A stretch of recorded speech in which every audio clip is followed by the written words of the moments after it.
Au titre du ministère de l'Administration territoriale, donc, nous avons adopté un décret portant révision et constitution des listes électorales biométriques au titre de l'année 2020.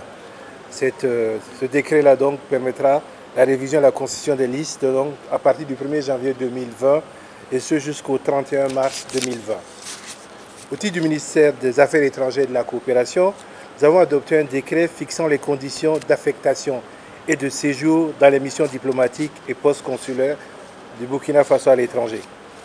Et donc, ça a permis de préciser les modalités d'affectation, de mieux déterminer la période d'affectation, de préciser les actes d'affectation et de rappel des agents dans les missions diplomatiques et post-consulaires. Suite donc à l'adoption de ce décret, le Conseil a instruit les ministres en charge des Affaires étrangères, des Burkinabés de l'extérieur et des Finances à présenter au Conseil pour fin septembre 2020 une stratégie pour l'organisation à l'interne des ambassades. Il y a souvent des questions de pléthore de personnel, des questions qui sont délicates à gérer.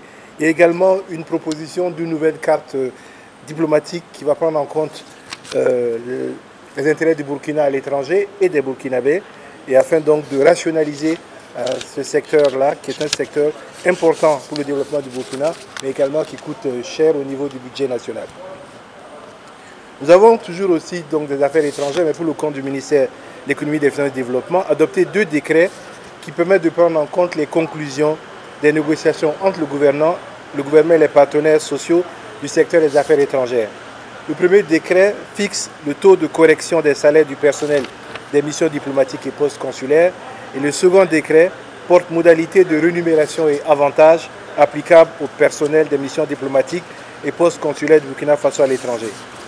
Toujours au titre du ministère de l'économie, des finances et du développement, nous avons adopté 2 ordonnances. Je vais m'arrêter sur une d'entre elles, celle qui est issue donc de l'accord de prêt et l'accord de crédit conclu le 19 juin 2019 à Ouagadougou entre le Burkina Faso et l'Association internationale du développement pour un don de 54 milliards de francs CFA et pour un prêt de 4 milliards de francs CFA. Il s'agit donc du financement additionnel du programme Filets sociaux. Ce programme devait s'arrêter donc au 31 août 2020 et ce financement additionnel-là permet de le porter jusqu'au 31 mars 2024. Au titre du ministère de la fonction publique, du travail et de la protection sociale, nous avons adopté un décret portant conditions et modalités d'affectation à titre exceptionnel du personnel de l'éducation nationale, de l'alphabétisation et de la promotion des langues nationales. Les résultats du recensement fait au niveau de ce ministère-là font état d'un constat de 50 124 classes recensées dans l'éducation primaire, un effectif des enseignants en classe de 68 088, soit un surplus de 17 964 enseignants. Pour régler cette question d'effectif d'agents qui est en déséquilibre donc avec la répartition géographique, ce décret a été pris pour permettre donc un cadre réglementaire afin d'encadrer donc ces affectations-là. Toujours au titre du ministère de la fonction publique, du travail et de la protection sociale, nous avons adopté un rapport relatif au mouvement d'humeur au sein des administrations publiques. Et donc ces mouvements d'humeur-là sont de plus en plus constatés. Le Conseil donc a décidé de la saisine solennelle du Conseil d'État pour se prononcer sur la nature des mouvements d'humeur.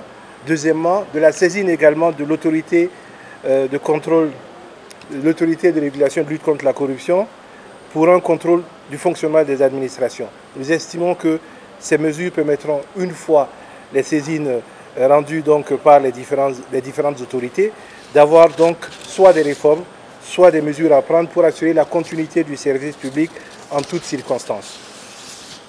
Je vais terminer avec le ministère de l'Énergie où nous avons pris 3 décrets qui sont des décrets d'application de la loi 014-2017 du 20 avril 2017 portant réglementation générale du secteur de l'énergie. Nous avons eu des communications orales, nous avons également eu des nominations et nous avons, ce n'est pas courant effectivement, procédé donc au relèvement d'un agent de ses fonctions. Donc au titre de la fonction publique du travail et de la protection sociale, M. Zorome Suleiman, conseiller en gestion des ressources humaines, première classe, premier échelon, est relevé de ses fonctions de directeur de l'organisation des concours à l'Agence générale de recrutement de l'État.